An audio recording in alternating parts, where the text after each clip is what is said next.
You're grabbing your keys, you're halfway to the door, and your cat is sitting on the back of the couch, watching you, not meowing, not following, not doing anything at all.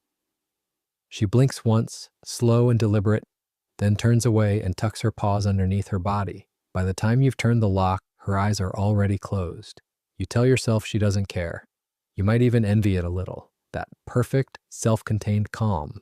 She'll sleep, she'll eat, she'll be fine. She's a cat. That's the whole point. But what if that picture, the composed, unbothered cat who barely registers the sound of the door, is one of the most misunderstood moments in the entire animal kingdom? What if what you're reading as indifference is actually something far more vulnerable than you've ever been given the language to see?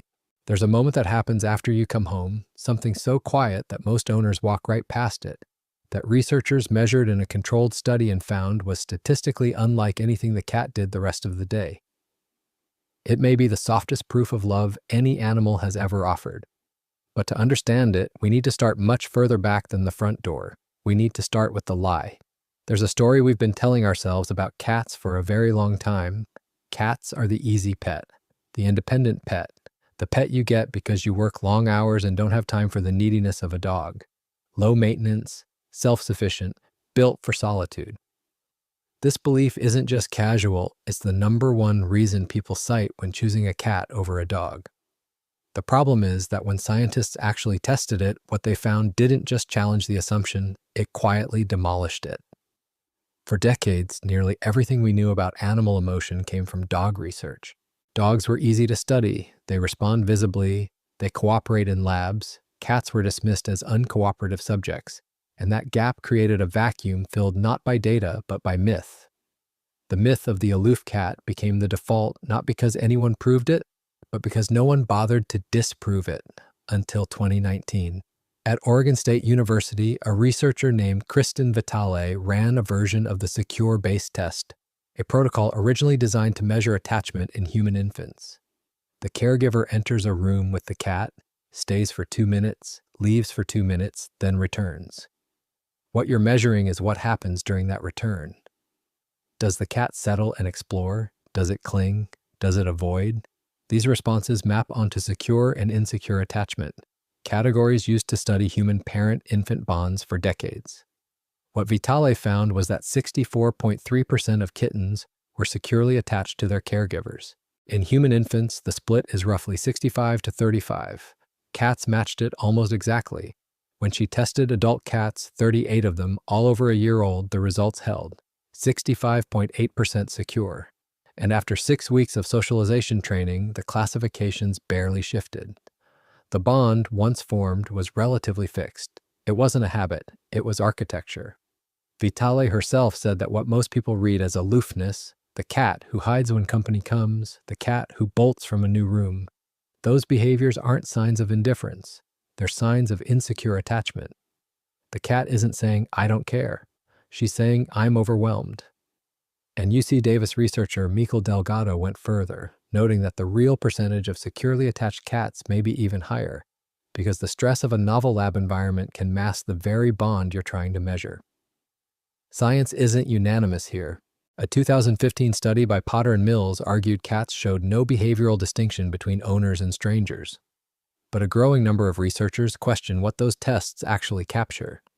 A cat who behaves similarly with everyone in a sterile lab may not be showing indifference.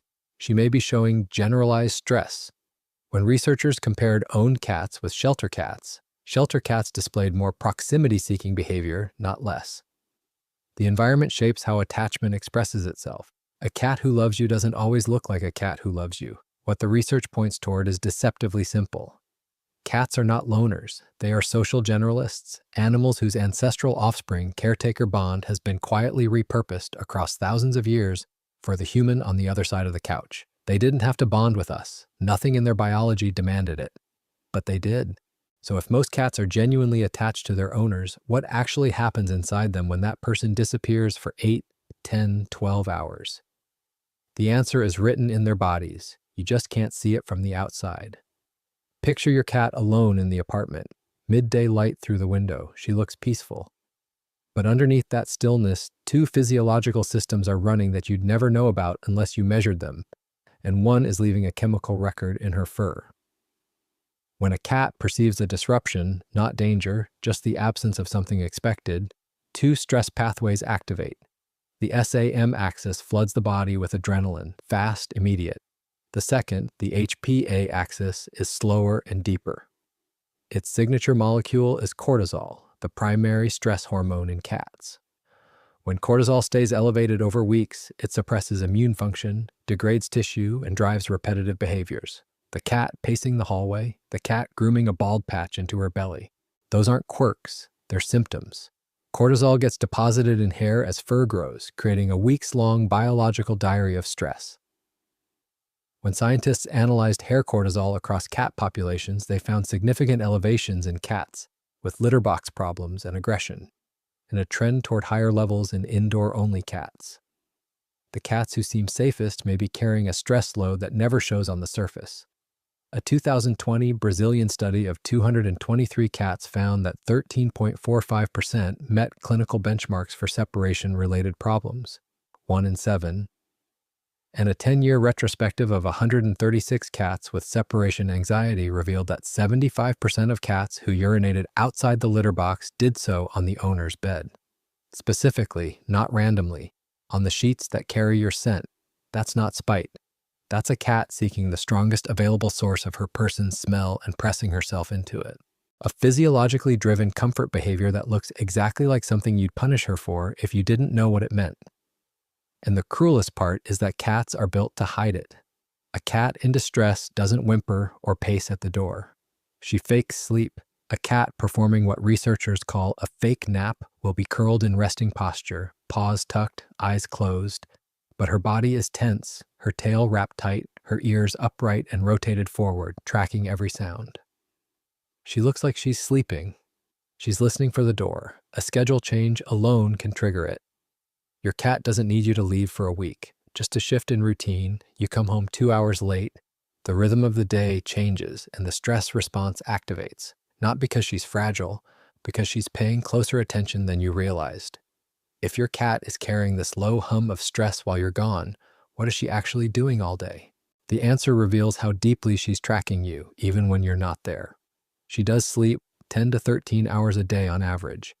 Cats are crepuscular, biologically wired for peak activity at dawn and dusk. But when a cat lives with you, she starts to override that default. Her deepest rest shifts toward midday, the hours you're most likely gone, and her activity ramps as evening approaches. She's not following her own clock anymore, she's following yours. That 2017 Swedish study by Eriksson, Keeling, and Reen tracked 14 cats across 30-minute and 4-hour separations. During longer absences, cats spent proportionally more time resting, not because they were relaxed, but because there was nothing to do but wait. The researchers described it as settling into the absence, a behavioral holding pattern. Meanwhile, studies at SUNY Canton found that even at night, small bursts of movement were recorded. Brief patrols in early night and just before morning, corresponding to cats checking on their sleeping humans. And she knows exactly who you are. In 2013, Saito and Shinozuka played recordings of owners' voices and strangers' voices to 20 cats. 15 showed a significant response to their owner, not by meowing or running, but by rotating their ears and turning their heads. Quiet, precise orienting behavior. Your cat recognizes your voice instantly. She just doesn't announce it. It goes deeper than recognition. Saho Takagi and colleagues found that cats mentally map their owner's location based on voice. When a recording seemed to come from an impossible location, as if the person had teleported, cats showed visible surprise. Your cat, alone in your apartment, is maintaining a mental model of where you are. The same research group showed cats learn the names of other cats in the household through observation alone. They're building an internal map of their social world, faces to names, voices to locations, routines to expectations. Your cat in an empty apartment isn't just sleeping. She's a mind at work, cataloging everything she knows about the people who are supposed to be there. So she knows your voice, she maps where you are. She rests more the longer you're gone, as if lowering herself into the shape of your absence. But all of that is what happens during the wait. What researchers didn't expect was what happens the moment it ends. Let's go back to the door. You're home, you drop your bag. She appears from around the corner from the hallway. She purrs, she stretches. Maybe she bumps her head against your hand. It feels like a greeting. It is. But it's more than that. That Swedish study didn't just measure what cats did while owners were gone. They measured what happened at reunion. After 4 hours, cats purred significantly more than after 30 minutes. A p-value of 0.03. They stretched more, p-value of 0.04. These weren't trends, these were measurable differences that scaled with how long the owner was gone. And the researchers controlled for the owner's behavior. People naturally greet their cats more enthusiastically after a longer absence. But even when that variable was removed, the cat's response held. The increased purring wasn't a reaction to what you did, it was generated entirely from inside the cat. It was hers. The researchers interpreted this as a greater need to reestablish the bond after a longer disruption. During the separation itself, there were no behavioral differences between conditions in the final intervals. The cats coped, they waited, but they stored their response. And when the door opened, it came out, not as barking or jumping, but as a purr that lasted a little longer and a stretch that reached a little further. The bond is biochemical too. A study of 49 cats found that the frequency of tactile and auditory communication from owners, touching, talking, the small daily rituals, was positively correlated with urinary oxytocin, the same molecule that floods a mother's brain when she holds her infant. And 10 minutes of petting a cat significantly reduces cortisol in the human. You are each other's medicine. The relationship isn't symbolic, it's molecular. Securely attached cats in the Secure Base test didn't celebrate their caregiver's return with fireworks. They settled. They returned to calm exploration as if the world had just become safe again, no fanfare. Just the visible relaxation of an animal whose person is back, and who can now finally stop listening for the door. Your cat isn't indifferent to your return. She has been measuring your absence in some internal way that science can detect but can't fully name. And when you walk through that door, her body produces a response that scales to how long you were gone, not because of anything you do, but because of something she feels. That purr after a long day isn't background noise. It's proportional. It's generated from within. It is the quietest, most cat-like declaration of what you mean to her. Cats don't love the way dogs do, loudly at the door with full-body urgency. They love in a dialect most people never learn to hear. It's written in proximity without intrusion, in presence without demand.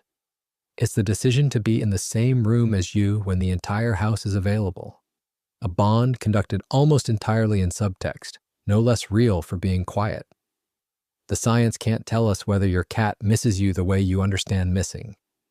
What it can tell us is that her behavior changes when you leave, her physiology shifts, her neurochemistry responds, and when you come home, something measurable resets. Her body knows the difference between 30 minutes and 4 hours. That's not nothing. For an animal the world has called indifferent for centuries, it might be everything. Tonight, when you sit down, your cat will find her way to the same room. She may not sit in your lap, she may not even look at you, but she'll be there. And now you know what that means. If your cat has a spot she always goes to when you come home, the back of the couch, the hallway, the foot of the bed, tell me about it in the comments. I think those places mean more than we give them credit for. And if you're thinking of a cat who used to be there, she still counts. Thanks for watching. I'll see you in the next one.